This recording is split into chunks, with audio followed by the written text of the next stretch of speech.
ప్రేమగల తండ్రి, కృపగల దేవ, జీవం గల నాయన, పరిశుద్ధుడైన మహా గొప్ప దేవ,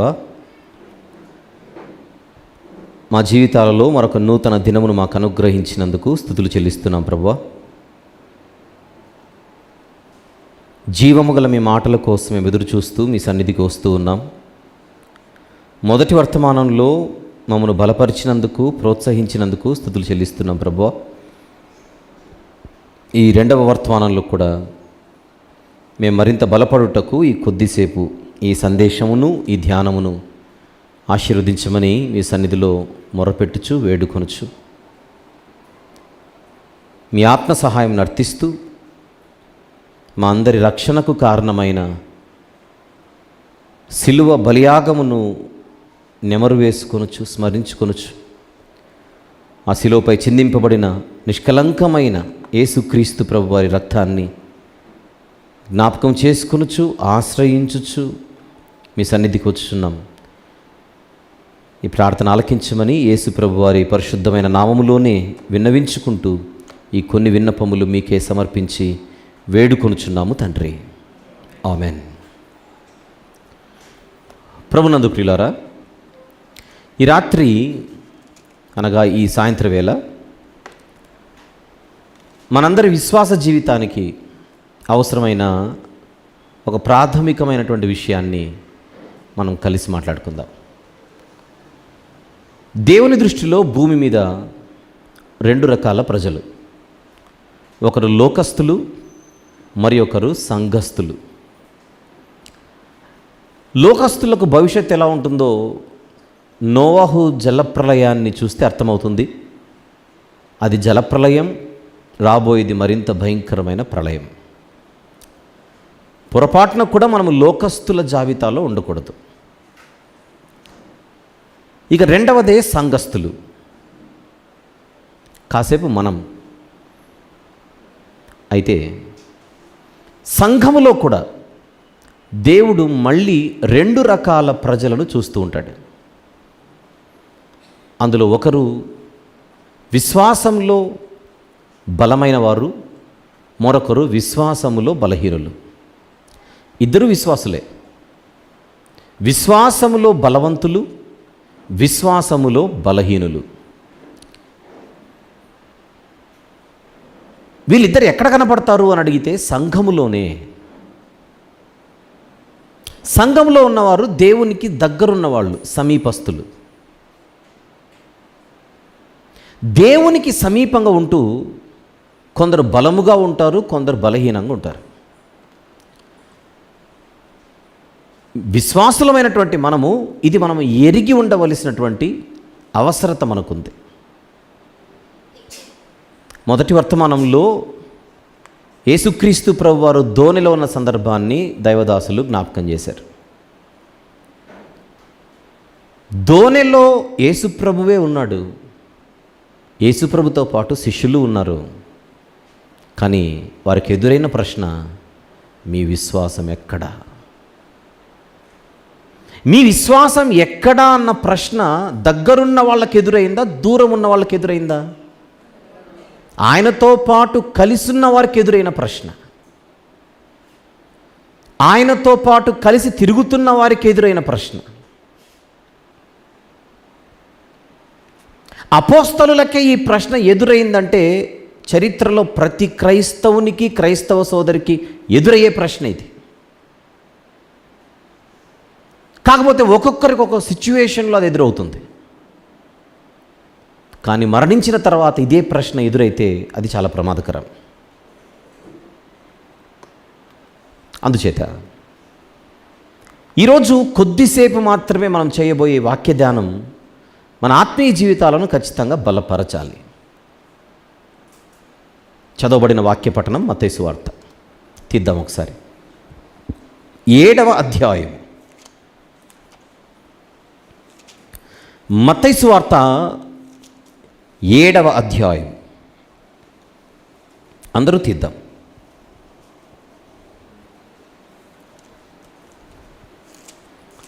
మనం 15 నుండి వాక్యపఠనంలో చదువుకున్నాము, కానీ 24వ వచనానికి నేరుగా వెళ్దాం. 24.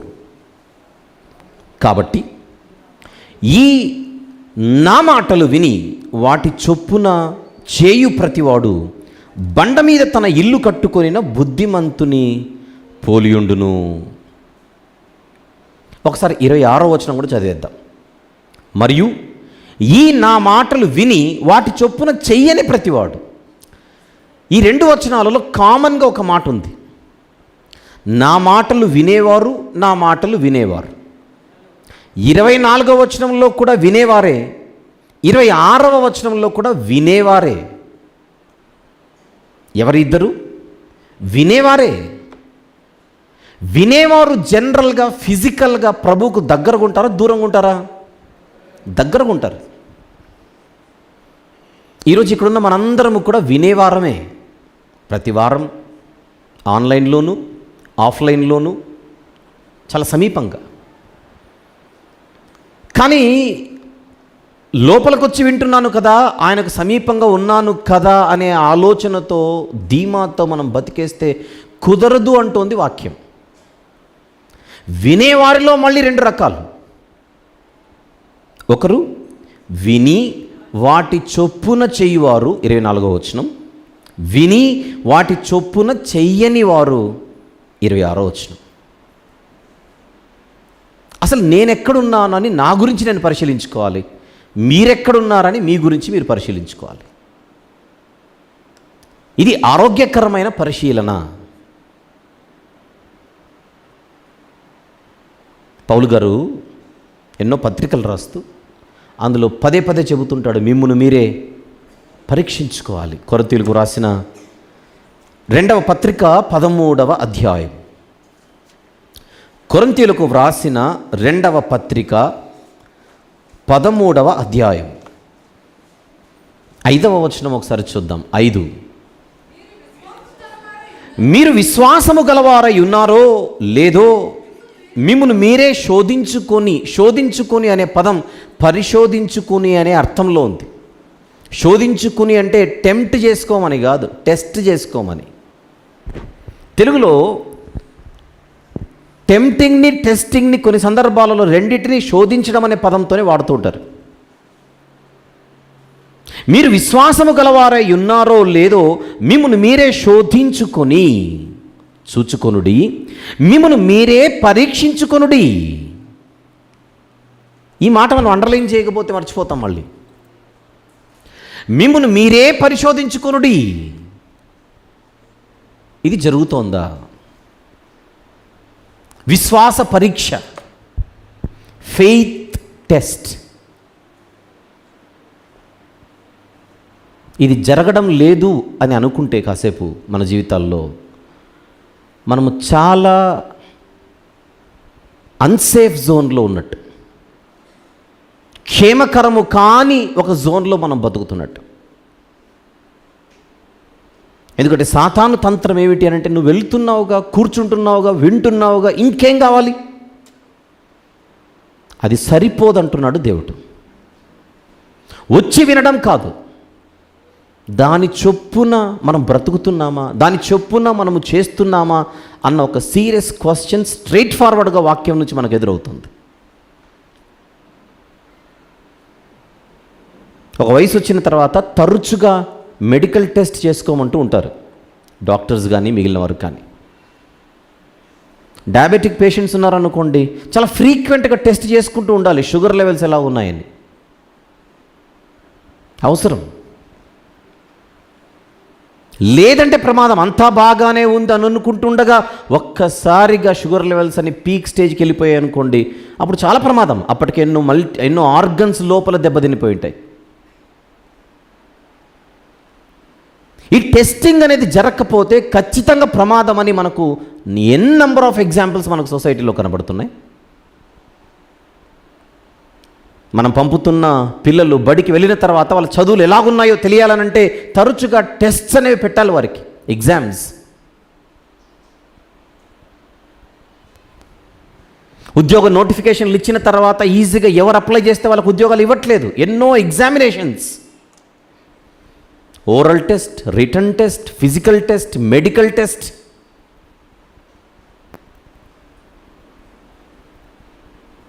విషయం ఏంటంటే ప్రపంచంలో ఏ పరీక్షనైనా ఎదుటోళ్ళు చేయొచ్చు. నా ఆరోగ్యం ఎలాగుందో మీరు చేయొచ్చు, మెడికల్ సైడ్ ఉన్న వాళ్ళు చేసేయచ్చు. నా కొడుకు ఎలా చదువుతున్నాడో వాళ్ళ టీచర్లు చేయొచ్చు. ఏ టెస్ట్ అయినా పక్క వాళ్ళు చేయొచ్చు. ఒక్క విశ్వాస పరీక్ష మాత్రమే పక్కోళ్ళు చేయలేరు. అదొక్కటే మనకు మనం చేసుకోవాలి. చేస్తే దేవుడు చేయాలి, దేవుడు ఎలాగో చేస్తూనే ఉంటాడు. కానీ దేవుడు చేస్తున్న పరీక్షలో నేనెంతున్నాను, నేను ఎలా ఉన్నాను, నీవెలా ఉన్నావని మనందరికి తెలియాలనంటే మనము కూడా ఈ టెస్ట్ చేసుకుంటూ ఉండాలి. ఈరోజు రాత్రి ఇంటికి వెళ్ళిన తర్వాత ఈ పని చేద్దాం. నేను ఎలా ఉన్నాను, నా విశ్వాసం ఎలా ఉంది, నా భక్తి ఎలా ఉంది, నా ఆత్మీయ స్థితి ఎలా ఉంది. కానీ మనకుండే బలహీనత, ఎదుటివాని కంటిలో ఉన్న నలుసును ఎదుగుతూ ఉంటాం. మన కంటిలో ఉన్న దూలం సైజు మనకు తెలియదు కదా. మరి నీ కంటిలో ఉన్న దూలాన్ని ఒక్కసారి నువ్వు పట్టించుకోవాలంటున్నాడు ప్రభు.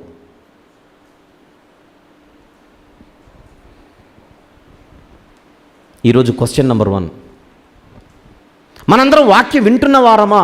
ఎస్ అనేది ఆన్సర్. సరిపోతుందా? ఆ మాటల చొప్పున చేసేవారుగా మనం ఉన్నామా లేదా?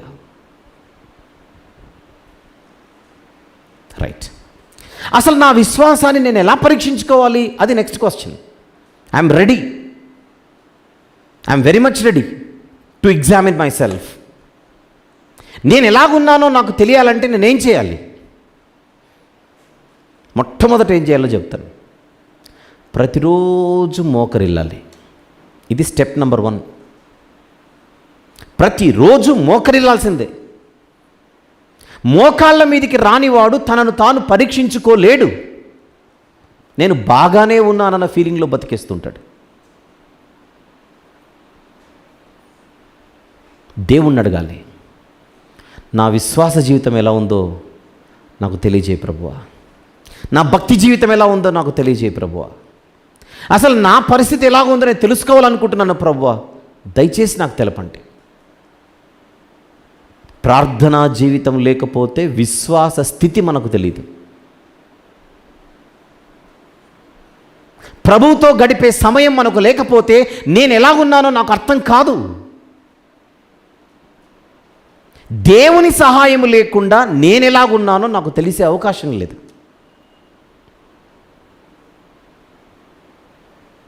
ఆ సహవాసం ఈరోజు మనకున్నదెంత? ఇది ప్రాక్టికల్ క్వశ్చన్. ఉదయం లేచినప్పటి నుంచి సెల్ ఫోన్కు పని చెప్పి సెల్ ఫోన్లో వాక్యం వింటున్నాను, సెల్ ఫోన్లో మెసేజ్లు చూస్తున్నాను, సెల్ ఫోన్లో డైలాగులు వింటున్నాను.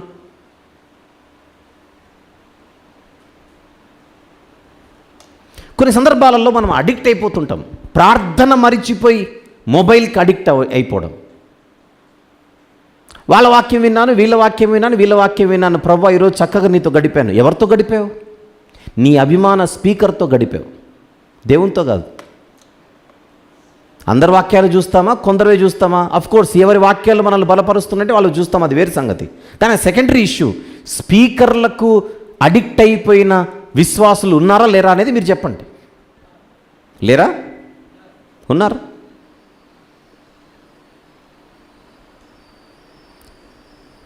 వాక్యాన్ని బోధించే స్పీకర్ల మీద ఉన్నంత ధ్యాస దేవుని మీద లేదు. ఇదొక పాపం. దేవుణ్ణి బట్టి వాళ్ళు పరిచయం అయ్యారా? వీళ్ళని బట్టి దేవుడు పరిచయం అయ్యాడా? ఓవరాల్గా ఆలోచిస్తే దేవుడే ముందు, మూల కారణం దేవుడు.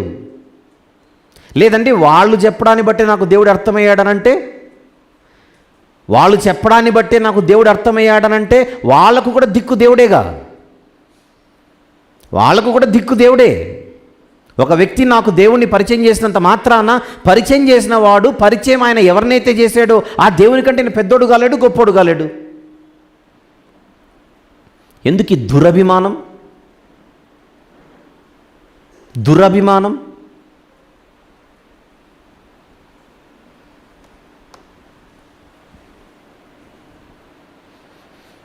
బైబిల్లోనికి తొంగి చూస్తే విషయం వేరేలా ఉంది. బైబిల్లోనికి తొంగి చూస్తే సబ్జెక్ట్ చాలా సీరియస్గా ఉంది. అందుకే ఈ రోజు నుంచి మనందరి పేరు మేడి పండు. ఎందుకు? భలే అందంగా కనపడుతోంది మేడి పండు. లోపల మ్యాటర్ సరిగా లేదు, లోపల పరిస్థితి బాగలేదు.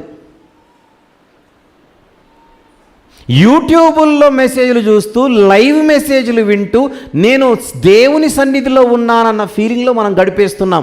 కళ్ళకు పని చెప్పట్లేదు, కాళ్లకు పని చెప్పట్లేదు.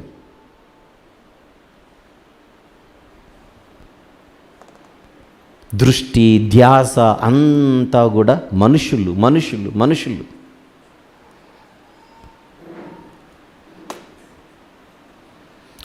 అపవాది మనల్ని ఎలా దెబ్బతీస్తున్నాడో ఒక్కసారి ఆలోచించండి. సంఘములో పరిచర్యలు నానా విధములు. అందులో వాక్యం చెప్పడం అనేది దేవుడు ఏర్పరిచిన ఒక పరిచర్య, అంతే. వాక్యం చెప్పేవాడు దేవుడేం కాదు. వాక్యం చెప్పేవాడు రక్తం గారిస్తే సరిపోదు. మనకు రక్షణ దయచేసేది వాక్యం చెప్పేవాడు కాదు. అసలు విశ్వాసుల దృష్టి దేవుని మీద ఉండాలా, బోధకుల మీద ఉండాలా? బయట సమాజంలో రాజకీయ నాయకులకు వీరాభిమానులు ఉంటారు, బయట సమాజంలో సినీ నటులకు వీరాభిమానులు ఉంటారు, బయట సమాజంలో క్రీడాకారులకు వీరాభిమానులు ఉంటారు. మనకు ఒక చిన్న తేడా అంటే చెప్పనా, మనం సమాజంలోని సంఘంలోనికి వచ్చి స్పీకర్లకు వీరాభిమానులు అయిపోయినాం, అంతే. తేడా ఇంతకంటే ఏం లేదు. వాళ్ళు లోకములో ఉండి మనుషులకు వీరాభిమానులు అయ్యారు, మనం సంఘంలోనికి వచ్చి మనుషులకు వీరాభిమానులు అయిపోతున్నాం. బైబిల్ పరిభాషలో దీన్ని ఏమంటారో చెప్పరా? విగ్రహారాధన, ఐడల్ వర్షిప్.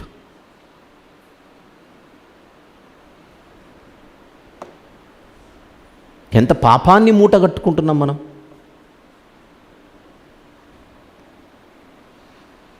తీయాల్సిన అవసరం లేదు, నేను అధ్యాయం చెప్తాను, అందులో ఏముంటుందో చెప్పండి. హెబ్రీ పత్రిక 11వ అధ్యాయము కాన్సెప్ట్ ఏముంటుందో చెప్పండి. విశ్వాస వీరులు, రైట్. అధ్యాయమంతా విశ్వాస వీరుల గురించి చెప్పి 12వ అధ్యాయానికి వచ్చేసరికి విశ్వాసమునకు కర్తయు దానిని కొనసాగించువాడైన యేసు వైపు చూడమన్నాడు. చరిత్రలో విశ్వాస వీరులు ఎంతమంది అయినా ఉండొచ్చు, కానీ చూడాల్సింది మాత్రం ఎవరిని? ప్రధానంగా ప్రభువును. ప్రభువును చూస్తే విగ్రహారాధన కాదది, మనుషులను చూస్తే విగ్రహారాధన.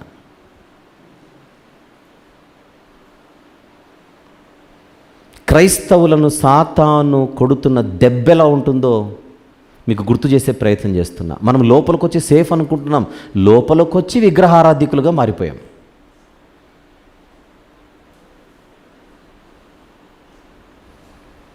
అందుకే ఈరోజు మీ కళ్ళ ముందు కనబడుతున్న ఈ సంఘములో కనబడేటువంటి ఒక వ్యవస్థను మీరు జాగ్రత్తగా గమనిస్తే, ఆరాధన స్టార్ట్ అయిన తర్వాత మొదటి ప్రార్థన నుంచి చివరి ప్రార్థన వరకు వన్ మ్యాన్ షో ఉండదు ఇక్కడ.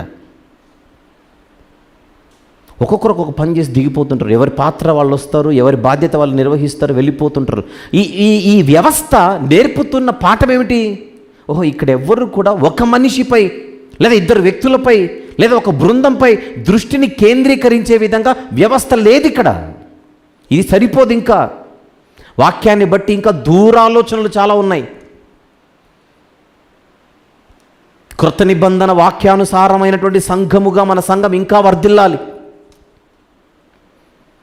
క్రొత్త నిబంధన అంటే ఆదిమ సంఘం గురించి మాట్లాడుతున్నా, ఆదిమ స్థానిక సంఘాల గురించి మాట్లాడితే మొదటి శతాబ్దంలో ఉన్నటువంటి క్రైస్తవ సంఘాలు ఎలా ఉన్నాయో మీకు గుర్తు చేసే ప్రయత్నం చేస్తున్నాను. ఏ స్థానిక సంఘములోనైనా ఒక వ్యక్తి చనిపోతే వెంటనే సంఘం ఎప్పుడు చనిపోలేదు. నిజమైన స్థానిక సంఘాల గురించి మాట్లాడితే మిగిలిన సంఘ పెద్దలందరూ కలిసి ఆ సంఘాన్ని ముందుకు తీసుకొని వెళ్తారు. అలాంటి ఒక వ్యవస్థ, అలాంటి వ్యవస్థ తయారవ్వాలంటే సంఘములో నుంచే బాధ్యత కలిగినటువంటి పరిచారకులు పదుల కొద్దీ లేవాలి, పదుల కొద్దీ రావాలి. దానికోసం ఏం కావాలి? నంబర్ 1 నమ్మకత్వం కావాలి, నంబర్ 2 సమర్పణ కావాలి, నంబర్ 3 సామర్థ్యము కావాలి. ఈ 3 ఇంపార్టెంట్. ఈ 3టితో పాటు 4 పరిపక్వత. ఈ 4 పిల్లర్స్ ఎవరైనా సంఘ బాధ్యతలు తీసుకొని ఆ సంఘాన్ని దేవుడు అనుకున్నట్టుగా నడపాలి అని అంటే ఈ 4 చాలా ముఖ్యం: నమ్మకత్వం, సమర్పణ, సామర్థ్యం, పరిపక్వత. ఈ 4 లక్షణాలు రాత్రికి ఎవరికి రావు, రాత్రికి ఎవరికి పుట్టవు.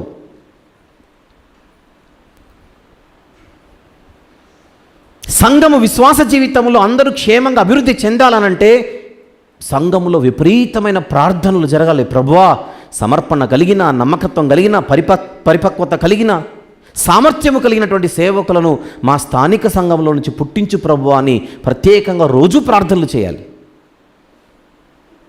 ఎందుకో చెప్పే ప్రయత్నం చేస్తాను. ప్రపంచవ్యాప్తంగా ఎన్నో స్థానిక సంఘాలు ఉన్నాయి. అన్ని స్థానిక సంఘాలలో మనము కామన్గా గమనించేది, ప్రారంభకులను మనం పక్కన పెడితే, తరాలు మారే కొద్దీ వచ్చేటువంటి పరిస్థితులు మనం జాగ్రత్తగా గమనిస్తే స్వార్థం. అది నేను చెప్పిన మాట కాదు. అంత్య దినములలో అపాయకరమైన దినములు వచ్చునని జ్ఞాపకము చేస్తూ తిమోతి గారి పత్రికలో పౌలు గారు చెప్పిన మాట ఏంటి? ఎలాగనగా మనుష్యులు ధనాపేక్షులు, స్వార్థప్రియులు. అది బయట సమాజం గురించి కాదు, ఆయన రాస్తుంది సంఘము గురించి. సంఘము ప్రమాదంలోకి వచ్చే అవకాశం ఉంది, సంఘానికి అపాయం ఉందని ఆ రోజే వార్నింగ్ బెల్స్ ఇచ్చాడు. ఏమిటది? స్వార్థప్రియులతో సంఘం నిండిపోతుంది, అది సంఘానికి ప్రమాదం.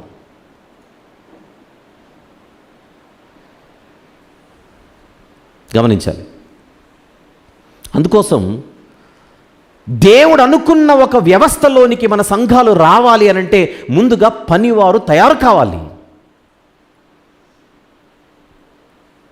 ఒక మనిషి లేకపోయినా సజీవంగా, ఒక మనిషి ఆయుష్ అయిపోయిన తర్వాత కూడా ఆ సంఘం దేవుడు అనుకున్నట్టుగా ముందుకు వెళ్ళాలనంటే ఆ మనిషి బతికున్నప్పుడు ఎలాంటి సేవకులు తయారు కావాలి.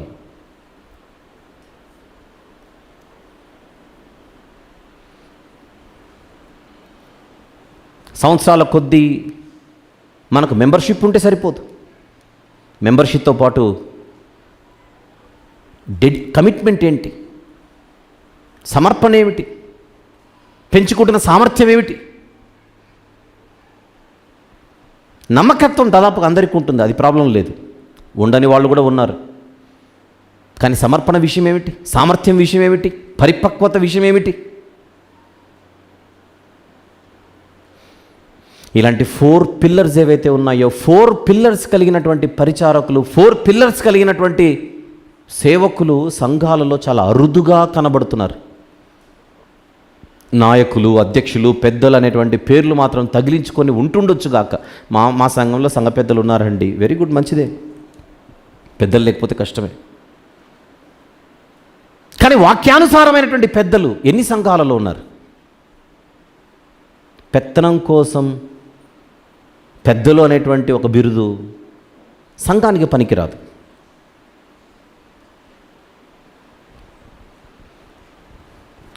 అనుభవం కలిగినటువంటి వాళ్ళు కూడా ఉన్నారు. సంఘాలలో సంఘ పెద్దల కోసము పోటీలు, గొడవలు, కుట్రలు, రాజకీయాలు అనేవి సంఘాలలో ఉన్నాయి లేదా చెప్పండి? ఉన్నాయి. ఇప్పుడు వీళ్ళందరూ కూడా సమర్పణ కలిగి, సామర్థ్యం కలిగి, నమ్మకత్వం కలిగి, పరిపక్వత కలిగి, ఆత్మల భారము కలిగి పెద్దల పోస్టు కోసం పోటీలు పడుతున్నారా? పెత్తనం కోసమా? ఇది దరిద్రం. పెత్తనం కోసం, పెద్దల పోస్టు కోసం పోరాటాలు. అసలు దేవుని చిత్తం ఎక్కడ నెరవేరుతోంది? అంటే మన ముందు ఎన్ని ప్రశ్నలు, ఎన్ని సవాళ్ళు ఉన్నాయో మనమందరం ఆలోచించాలి, మనల్ని మనం పరీక్షించుకుంటూ. ఇదంతా జరగాలంటే ప్రధానమైనటువంటి ఫోకస్ ప్రభు మీద ఉండాలి, ఆయన మాటల మీద ఉండాలి. అదే చెబుతున్నాడు మత్తయి సువార్తలో, ఈ మాటలు విని వాటి చొప్పున చేయువాడు. అంటే నీ ఫోకస్ నా మీద ఉండాలి. నెంబర్ 1, నా మాటల మీద ఉండాలి. ఇప్పుడు నేను వాక్యం చెప్పాను, వెంటనే కళ్ళు మూసుకొని ప్రభువా ఈరోజు మీ వాక్యాన్ని నాకు అందించినాక నీకు స్తోత్రం అంటే భలే ఉంటుంది. అలా అనకుండా ఏం చెప్పారండి, నిజంగా వంశీ గారు భలే చెప్తారండి, సూపర్ అండి, నాకు భలే ఇష్టం అండి, నేను చాలా పెద్ద ఫ్యాన్ అండి అన్నారనుకోండి, మీరు నంబర్ 1 విగ్రహారాధికులు, నంబర్ 1 రాసేసుకోండి. మీరు ఏమనుకోకండి, ఒక మాట అంటున్నాను కనుక. ఫోకస్ అంతా స్పీకర్ మీద పెట్టి చచ్చిపోయారు అనుకోండి, పెద్ద అక్షరాలతో రాసుకోండి, నాకు పరలోకం రాదు అని. పెద్ద అక్షరాలతో మళ్ళీ మర్చిపోతారు అప్పుడప్పుడు. You should not be my followers. మీరు నా అనుచరులు కాకూడదు. నేనెవరిని? అర్హత లేకపోయినా దేవుని మాటలు పంచుకోవడానికి దేవుని చేత కృపను అనుగ్రహింపబడిన వాడను. అంతేనా? వాక్యం దగ్గరకు వచ్చేసరికి వాక్యానికి మోమాటం ఉండదు. నాలో తప్పులుంటే నాకెత్తి చూపిస్తుంది, మీలో తప్పులుంటే మీకెత్తి చూపిస్తుంది. అందరి బలహీనతలు చూపిస్తూ సరిదిద్దుకోమని మొహమాటం లేకుండా చెబుతుంటుంది. దిద్దుబాటు అన్నది మంచిది. దిద్దుకుంటూ వెళ్ళిపోవాలి. నాకు మించినోడు లేదనే ఫీలింగ్లో నేను, మా సేవకుని కంటే మించినోడు లేరు అని మీరు, ఇదంతా కూడా చాలా దౌర్భాగ్యమైన పరిస్థితి, వాతావరణం. దేవునికి ఆనందకరమైన ప్రీతికరమైనటువంటి పరిచర్య కాదది. మీరు ప్రతిరోజు ప్రార్థన చేస్తుంటే, ఒకవేళ నా గురించి ఒక రిక్వెస్ట్, మీరు చేయాల్సిన ప్రార్థన ఏంటో చెప్పిన, వంశీ గారికి ఆయుష్ అయిపోయిన తర్వాత కూడా మా సంఘము బతికే ఉండేలా వాతావరణాన్ని అనుగ్రహించు తండ్రి అని ప్రార్థన చేయాలి. ఇది మీరు చేయాల్సిన ప్రేయర్. నాకు చావే రాకూడదని చేశారు. చావైతే లాభం కదా. ఈ మనిషి పోయిన తర్వాత కూడా ఇంతకంటే బలంగా సంఘ పరిచర్య జరిగేలా మాకు భవిష్యత్తునివ్వు ప్రభువా. మీ ప్రియకుమారుడు మళ్ళీ ఈ లోకానికి వచ్చేంత వరకు ఇక్కడ ప్రారంభమైనటువంటి పరిచర్య తరతరాలు గొప్పగా మీరు అనుకున్నట్టుగా నడిచేలా ఒక వ్యవస్థను అనుగ్రహించు తండ్రి. మాకంటే బలమైన తరాన్ని దయచేయి తండ్రి. ఇవి కదా మనం చేయాల్సిన ప్రార్థనలు. ఎప్పుడు చేస్తామో చెప్పను ఈ ప్రార్థనలు? మన ఫోకస్ వాక్యం మీద ఉన్నప్పుడు. నా మాటలు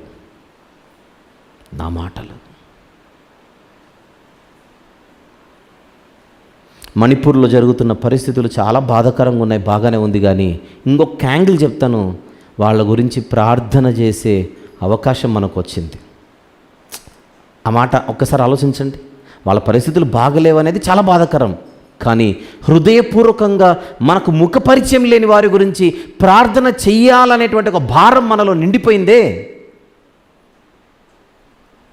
అలా ప్రపంచ సార్వత్రిక సంఘ క్షేమం కోసం మనం నిత్యము ప్రార్థన చేస్తుంటే ఎంత బాగుంటుంది. మణిపూర్ లాంటి ప్రాంతాలు ప్రపంచవ్యాప్తంగా ఎన్నో ఉన్నాయి. రేపొద్దున మణిపూర్లో పరిస్థితులు చక్కబడిన తర్వాత ప్రార్థనలు మానేద్దామా? సార్వత్రిక సంఘ క్షేమం కోసం మన ప్రార్థనలు అవసరం లేదా? బాధ్యత లేదా? భారము లేదా? ఇదంతా ఎప్పుడు జరుగుతుందని అడిగితే మన ఫోకస్ కరెక్ట్గా ఉన్నప్పుడు, మన థింకింగ్ కరెక్ట్గా ఉన్నప్పుడు. మత్తయి సువార్తలో ఏ మాటలైతే ఉన్నాయో, ఏ పోర్షన్ అయితే ఉందో, లూకా సువార్తలో కూడా ఒకసారి చూద్దాం. అక్కడ నాకు ఒక మాట అవసరం, ఒక పదం అవసరం, అందుకే అక్కడికి వెళ్దామంటున్నాను. లూకా సువార్త 6వ అధ్యాయం. లూకా సువార్త 6వ అధ్యాయం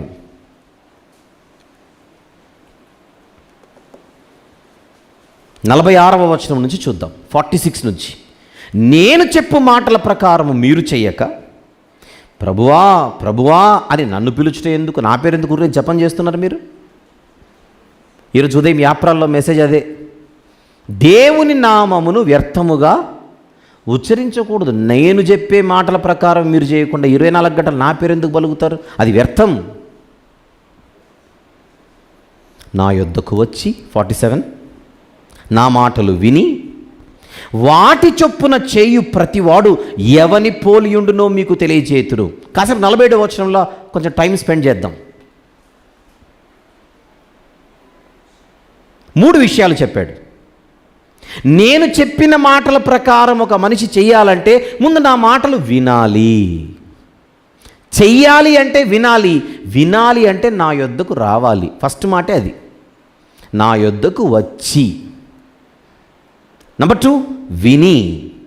నంబర్ 3 వాటి చొప్పున చేయాలి. గత వారం కూడా సంఘస్థులు ఎలా ఉండాలని ఒక మెసేజ్ చెప్పాను. అందులో మొదటి పాయింట్ ఏంటి? రావాలి రావాలి రావాలి.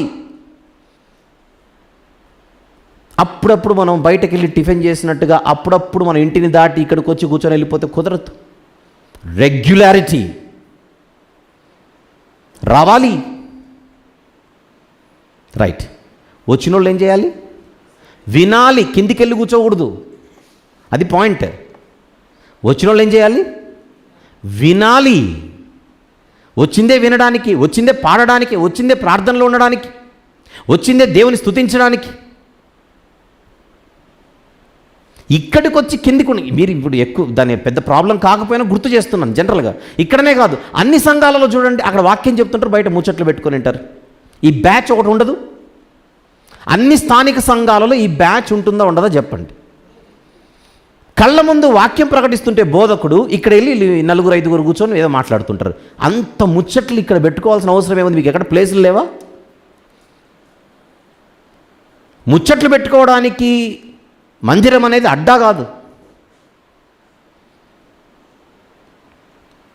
మందిరంలో వ్యాపారం జరుగుతుంటేనే బల్లలు తోసేసి కొరడ పట్టుకున్నాడు. నా యొద్దకు వచ్చి నెక్స్ట్ ఏం చేయాలి? నా మాటలు వినాలి. తర్వాత వాటి చొప్పున చెయ్యాలి. అలాంటి వారు ఎలా ఉంటారో 48వ వచనం, వాడు ఇల్లు కట్టవలెనని ఉండి లోతుగా త్రవ్వి బండ మీద ఏమి వేసిన వాన్ని పోలియుండును. పునాది అనే పదాన్ని అండర్లైన్ చేయండి అందరు దయచేసి. పునాది ఇంగ్లీష్లో ఏమంటాం? ఫౌండేషన్. వరద వచ్చి ప్రవాహం ఆ ఇంటి మీద వడిగా కొట్టినను అది బాగుగా కట్టబడినందున, అంటే దాని పునాది బండ మీద వేయబడెను గనుక అన్నాడు ఫుట్నోట్లో, దాన్ని కదిలింపలేకపోయాను. అయితే నా మాటలు వినియూ చెయ్యనివాడు పునాది వేయక నేల మీద ఇల్లు కట్టిన వానిని పోలియుండును. ప్రవాహము దాని మీద వడిగా కొట్టగానే అది కూలి పడెను. ఆ ఇంటి పాటు గొప్పదే. పునాది గల జీవితాలు. ఇప్పుడు అది టెస్ట్ చేసుకోవాలి. మనం అడుగుతున్నాం దేవుణ్ణి, ప్రభువా నా విశ్వాసం ఎలా ఉందో నాకు ఎలా తెలుస్తుందని అడిగితే ప్రభు ఇస్తున్నటువంటి ఆన్సర్ ఏంటి? అసలు నీ జీవితానికి పునాది ఉందో లేదో నువ్వు చూడు, ఫస్ట్ చెక్ చేయి. చినుకులకే, వాన చినుకులకే నీ జీవితం కొలాప్స్ అయిపోతుందేమో, అలాగైతే పునాది లేదు. ఎగ్జాంపుల్ చెప్పనా? పోయిన ఆదివారం ఎందుకు రాలేదు మందిరానికి? ఏదో ఒక రీజన్ ఉంటుంది, ఎక్సెప్షనల్ రీజన్, రైట్. అంతకుముందు ఆదివారం ఎందుకు రాలేదు? దానికి ఒక రీజన్ నెంబర్ 2. అంతకుముందు ఎక్సెప్షనల్ కేసెస్ పక్కన పెట్టేయండి. రెగ్యులర్గా మనం ఇర్రెగ్యులర్ అనుకోండి. అర్థమైందా లేదా? మళ్ళీ ఒకసారి చెప్పనా? రెగ్యులర్గా మనం ఇర్రెగ్యులర్ అనుకోండి, అంటే రెగ్యులర్గా ఎగ్గొట్టడం. దానికి కారణం ఏదో చెప్తాం మనం. మనల్ని మనం సమర్థించుకోవడానికి మన దగ్గర ఎన్ని కారణాలు ఉంటాయి.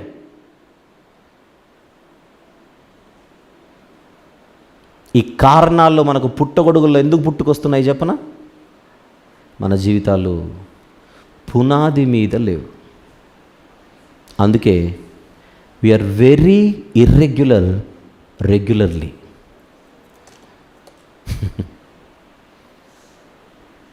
ఈరోజు మన మందిరంలో ఒక మంచి ఇన్స్పిరేషన్ దావీదు గారు.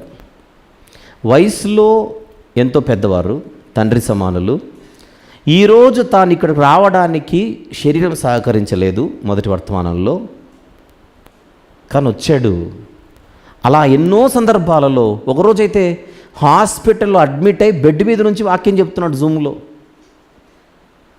తెలుసు ఇక్కడ చాలామందికి.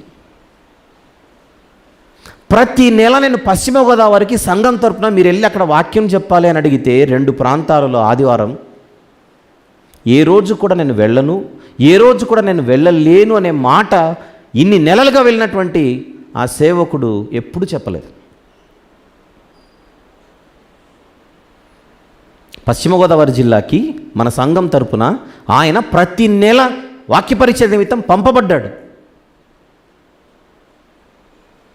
ఇక్కడ ట్రైన్ ఎక్కితే ఒక చోట దిగాలి, అక్కడ నుంచి మళ్ళీ 2 వీలర్లో మరొక చోటికి వెళ్ళాలి, అక్కడ వాక్యం చెప్పి అక్కడ నుంచి మళ్ళీ మధ్యాహ్నానికి ఇంకొక చోటుకి వెళ్ళాలి, అక్కడ వాక్యం చెప్పి మళ్ళీ రాత్రికి ట్రైన్ ఎక్కి మరుసటి దినం వచ్చి తన దైనందిన జీవితంలో కొనసాగాలి. ఆ వయసుకు అది ఒక రకంగా ఇబ్బందికరమై. కట్ చేస్తే నేను కొన్ని సంవత్సరాల కిందట ఒక యవనస్తుడిని ఒక ప్రాంతానికి వెళ్ళి వాక్యం చెప్పి రమ్మన్నాను. అంత దూరం నేను కూర్చోలేను బస్సులో అన్నాడు సీరియస్గా. ఏంటి అంత దూరం నేను కూర్చోలేను బస్సులో అన్నట్టు. యవనస్తుడు, యంగ్ అండ్ ఎనర్జెటిక్.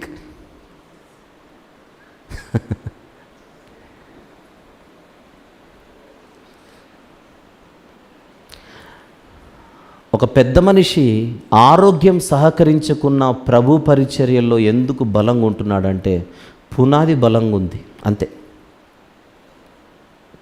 ఒక యవనస్తుడు శరీరం ఎంత బలముతో ఉన్నా, బలంగా ఉన్నా పరిచర్య కోసం కదలట్లేదంటే చెప్పండి, ఇక పునాది సరిగా లేదు. కాదు, పునాదే లేదు. ఇసుక మీద కట్టుకున్నాడు, ఫౌండేషన్ ఉందనుకుంటున్నాడు. ఎప్పుడు గుర్తుపెట్టుకుందాం, 5 రెఫరెన్స్లు 10 మెసేజ్లు వస్తే మనం సేవకులు కాదు. క్రైస్తవ జీవితం విధానం, పద్ధతి, తెలుసుకోవాల్సినవి, నేర్చుకోవాల్సినవి చాలా ఉంటాయి. ఒక యవనస్తుడు ఏదో వాయిద్యం వాయిస్తున్నాడు, ఎగ్జాంపుల్ చెప్తున్నాను, పాటలు పాడుతున్నారు. నేను ఆనందించట్లా. ఎందుకో చెప్పనా, వాయిద్యం వాయించే అబ్బాయి బబుల్ గమ్ తింటున్నాడు. నాకు బీపీ మామూలుగా పెరగల. నీకు బుద్ధి ఉందా అసలు? నువ్వు వచ్చింది ఎక్కడికి? దేవుని సన్నిధికి. కొంతమందికి భలే చెడ్డ అలవాటు ఉంటుంది, చాలా చెడ్డ అలవాటు ఉంటుంది, దేవుని సన్నిధిలో బబుల్ గమ్స్ తినడం. ఈ దరిద్రపు అలవాటు ఉంటే దేవుడు మీ పళ్ళను కాపాడును గాక కొద్ది రోజులు అనే ప్రార్థన చేస్తున్నా మీ మంచి కోరి.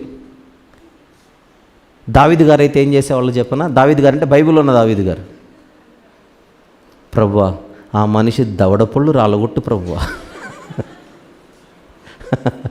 అది 3వ కీర్తనలో ఉంటుంది, తర్వాత చదువుకోండి. ఇప్పుడు నేనంటే బాగోదు కదా. దావీదు అంటే ఆయనంటే అందరికి ఓకే అంటాడులేండి, ఆయనకు లైసెన్స్ ఉందని. నేనంటే న్యూ సెన్స్, ఆయనంటే లైసెన్స్. మనకు కామన్ సెన్స్ ఉంటే ఈ నాన్ సెన్స్ అని చేయం. ఏంటిది? మీటింగ్లోకి వస్తారు. నేను ఆరాధన గురించే మాట్లాడట్లా. మీటింగ్కి వచ్చి కూర్చుంటారు, స్టైల్గా బబుల్ గమ్ తింటుంటారు. ఏంటి బిల్డప్, ఏంటి రూబాబు? దేవుని సన్నిధికి ఎట్లొచ్చి కూర్చోవాలని బుద్ధి లేదు.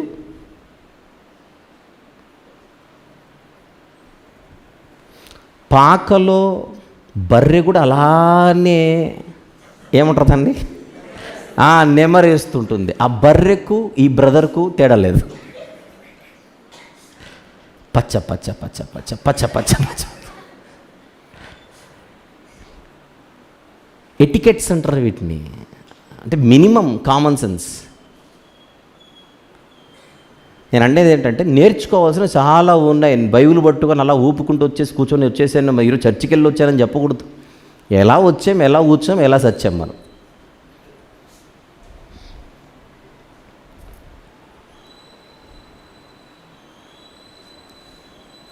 నోట్లో చాక్లెట్ పెట్టుకున్నాడు ఒకడు, మింట్ పెట్టుకున్నాడు ఒకడు, బబుల్ గమ్ పెట్టుకున్నవాడు ఒకడు. ఏంటిది ఇదంతా చెత్త?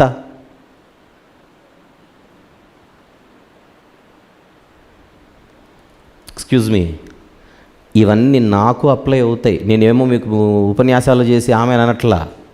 నేను చేసే ప్రతి హెచ్చరిక నాకు అప్లై అవుతుంది, నాకు అప్లై అవుతుంది. భయం ఉండాలి, పద్ధతి ఉండాలి.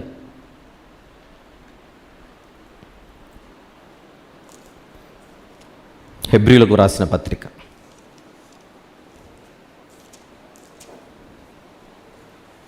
హెబ్రీలకు రాసిన పత్రిక 10వ అధ్యాయం 29వ వచనం చూద్దాం. 29. ఇట్లుండగా దేవుని కుమారుని పాదములతో త్రొక్కి తాను పరిశుద్ధపరచబడుటకు సాధనమైన నిబంధన రక్తమును అపవిత్రమైనదిగా ఎంచి కృపకు మూలమగు ఆత్మను తిరస్కరించిన వాడు ఎంత ఎక్కువైన దండనకు పాత్రుడుగా ఎంచబడునని మీకు తోచును. ఇది ఎందుకు తీసుకున్నానో చెప్తాను నా సబ్జెక్ట్లో. తాను పరిశుద్ధపరచబడుటకు సాధనమైన నిబంధన రక్తమును అపవిత్రమైనదిగా ఎంచి, కాసేపు అపవిత్రం అనే పెద్ద పదాన్ని పక్కన పెట్టి సిలువలో చిందించబడినటువంటి రక్తాన్ని ఈజీగా తీసుకోవడం, సిలువలో విరవబడినటువంటి దేహాన్ని చాలా సిల్లిగా తీసుకోవడం. ఎలా సిల్లిగా తీసుకోవడమో చెప్తాను. ఈ మెసేజ్ అయిపోయిన తర్వాత బల్ల పరిచర్య ఉంటుంది. ఎవరి బల్ల మీద నుంచి వస్తుంది రొట్టె? ప్రభు బల్లది, మన ఇంట్లో వంటగది కాదు. ఎవరి బల్ల మీద నుంచి వస్తుంది పానీయం? ప్రభు బల్లది. ఇంట్లో రొట్టె చేసుకొని తినడం వేరు, ఈ రొట్టె వేరు. ఇంట్లో జ్యూస్ చేసుకోవడం తాగడం వేరు, ఈ పానీయం వేరు. ఇది పుచ్చుకునేటప్పుడు చేతులు వణికిపోవాలి, భయం. ఇది నా కోసం విరోబడిన దేహానికి సూచన, ఇది నా కోసం చిందింపబడిన రక్తానికి సూచన. ఆ రొట్టెలో చెయ్యి వేసేటప్పుడు కానీ, ఆ పానీయంలో చెయ్యి వేసేటప్పుడు కానీ ఇంతకు భయం ఉందా? ఈజీగా తీసుకుంటున్నామా? కొంతమందికి సెంటిమెంట్ ఉంటుంది, ఆదివారం రాగానే రొట్టె తీసుకోవాలి. కరెక్టే. సోమవారం నుంచి శని వరకు మన బతుకేంటి? అక్కడ లేదా భయం. సోమవారం నుండి శనివారం వరకు ఎలా బతికినా ఆదివారం మాత్రం వచ్చి రొట్టె తీసుకోవాలి. ఏం ఉద్ధరించామని, ఏ భయముతో బతికామని, ఏ భయముతో బ్రతుకుతున్నామని, ఏ భారము కలిగి ప్రార్థనలో ఉన్నామని, ఏ భారముతో మనం జీవిస్తున్నామని అంత ఈజీగా చేయలేస్తోంది.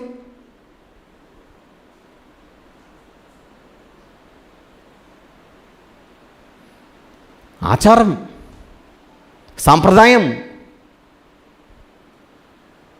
పరీక్ష లేదు,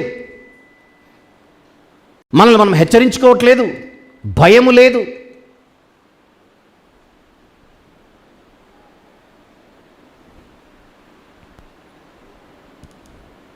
అమ్మో,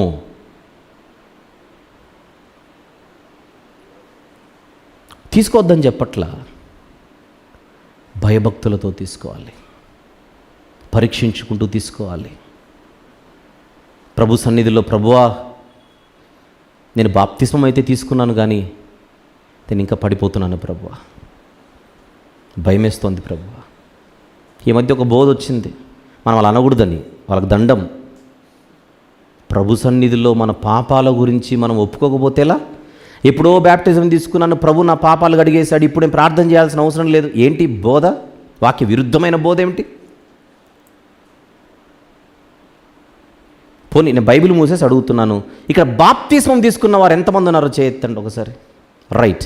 నా రెండో ప్రశ్న, మీరు ఎప్పుడు పడిపోలేదా బ్యాప్టిజం తీసుకున్న తర్వాత దేవుని ఎదుట? చెప్పండి.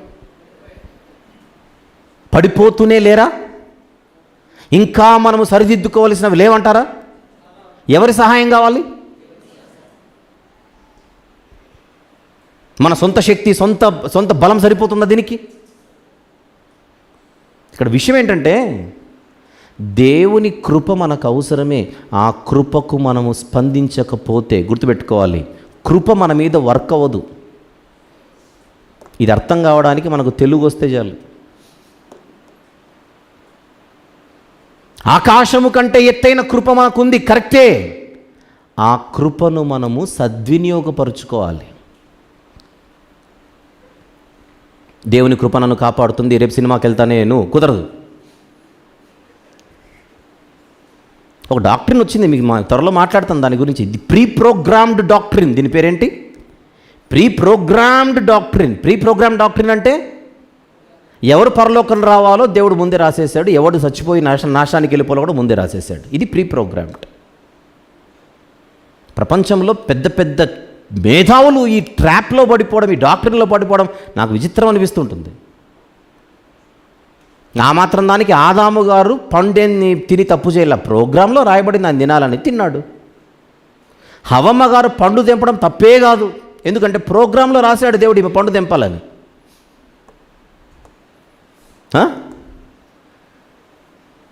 మొన్న మా ఫ్రెండ్ వాళ్ళ డాడీ తాగి పడిపోయాడు, ఆయన తప్పేం కాదు. చెప్పండి ఎందుకో, అది సంగతి. ఎక్స్క్యూజ్ మీ, దేవుని కృప లేకపోతే మనము లేము. ఇది పాయింట్ నెంబర్ 1. నెంబర్ 2, ఆ కృపను సద్వినియోగపరుచుకోవలసిన బాధ్యత మనది అన్నాడు యూదా పత్రికలో. వారు దేవుని కృపను కామాతురత్వమునకు దుర్వినియోగపరుచుకొనుచు అని రాశాడు అక్కడ. బైబిల్లో 2 విషయాలు ఉన్నాయి. The grace of God number 1, the responsibility of man ఇది నెంబర్ 2. ఈ 2 ఒక చోటికి రావాలి. ఆయన కృప విస్తారంగా కురుస్తోంది, నేను మాత్రం బాధ్యత లేకుండా తిరుగుతున్నాను. వర్కౌట్ అవుతుందా మిమ్మల్ని అడుగుతున్నాను. Use your common sense and give me the answer.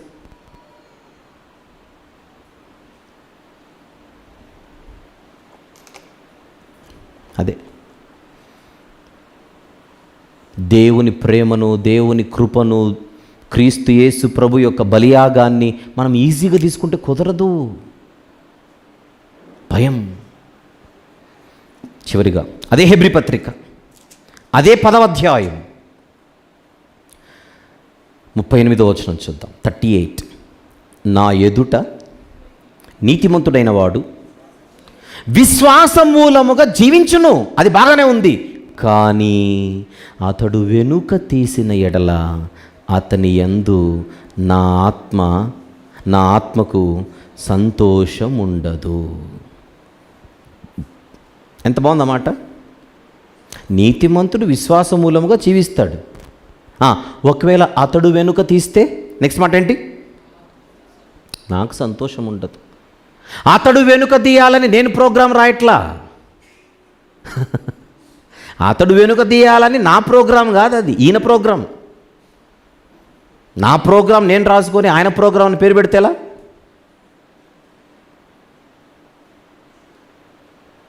పోయిన వారం ఎందుకు రాలేదంటే ప్రోగ్రాం అండి అని అంటారు రేపు మీరు. 39, అయితే మనము నశించుటకు వెనుక తీవారము కాము గాని ఆత్మను రక్షించుకొనుటకు విశ్వాసము కలిగిన వారమై ఉన్నాం. చెప్పండి, ఇప్పుడు ఆత్మ రక్షింపబడాలంటే మనలో ఏముండి తీరాలి? విశ్వాసం. మనలో విశ్వాసం ఉంటేనే రక్షణ. ఆ విశ్వాసము దేని మీద ఉండాలి? వినుట వలన విశ్వాసం. ప్రభువును గురించిన మాట, క్రీస్తును గురించిన మాట.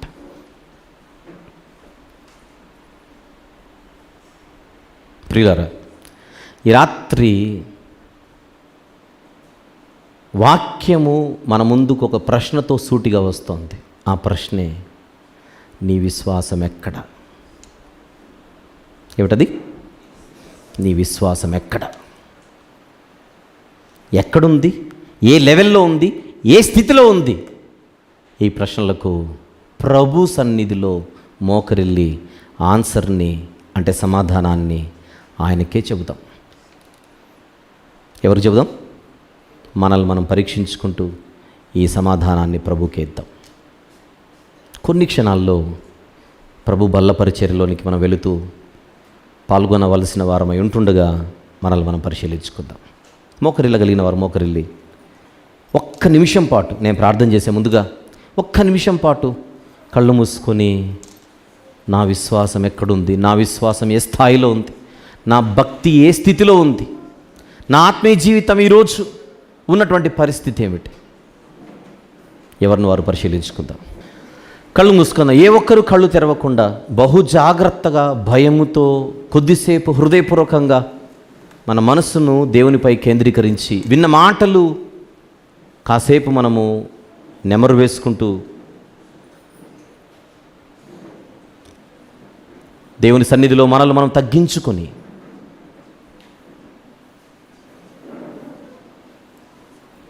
ప్రభువా, నా పరిస్థితి నీ ఎదుట నేను ఒప్పుకుంటున్నాను అని ఒప్పుకుందాం. నేను క్షేమంగా ఉన్నాను, నా పరిస్థితి బాగానే ఉంది, ఏ ఇబ్బంది లేదనేటువంటి అతి విశ్వాసం, అమిత విశ్వాసంతో బ్రతకకుండా దేవుని పరిశుద్ధ పాదాల చెంత మనం అసంపూర్ణులము అనేటువంటి ఒక వాస్తవాన్ని ఒప్పుకుంటూ, జ్ఞాపకం చేసుకుంటూ మనల్ని మనం తగ్గించుకొని ప్రార్థనలోకి వెళ్దాం. ప్రేమగల తండ్రి, కృపగల దేవ, జీవం గల నాయన, పరిశుద్ధుడైన మహా గొప్ప దేవ, ఈ రాత్రి ఆరాధన కార్యక్రమంలో మీరు మాకు ఇచ్చిన ఈ మాటలను బట్టి మేము స్తుతిస్తున్నాం ప్రభువా. మా భక్తి జీవితం, మా విశ్వాస జీవితం ఏ విధంగా ఉన్నదో పరిశీలించుకొనుటకు మాకు ఇచ్చిన హెచ్చరికలను బట్టి స్తుతులు చెల్లిస్తున్నాము నాయన. పునాది మీద ఉన్న జీవితాలు మావి కావు, పడిపోతున్నాం, అనేక సందర్భాలలో కదిలిపోతున్నాం. ఇది తగదు, ఇది సరైనది కాదు, క్షేమకరమైనది కాదు, యోగ్యమైనది కాదు అని వాక్యం ద్వారా మీరు మాతో మాట్లాడారు. భయముతో, భక్తితో మీ వాక్యమునకు స్పందించే మనుషులుగా మేము బ్రతుకుటకు సహాయం చేయమని, మీ ప్రియకుమారుడు సెలవులో చిందించిన రక్తం, ఆయన విరిచిన దేహం, వీటికి సాదృశ్యంగా బల్ల మీద నుంచి రాబోతున్నటువంటి రొట్టెలోను పానీయములోను చేయి వేయబోచుండగా తండ్రి, భయముతో, భక్తితో ఈ పరిచర్యలో మేము పాల్గొనుటకు సహాయం చేయమని, ఈ స్థానిక సంఘాన్ని బలపరచమని వేడుకొనొచ్చు. యేసు ప్రభువారి పరిశుద్ధ నామములో ఈ ప్రార్థన మీకే సమర్పించి వేడుకొనుచున్నాము తండ్రి. ఆమెన్.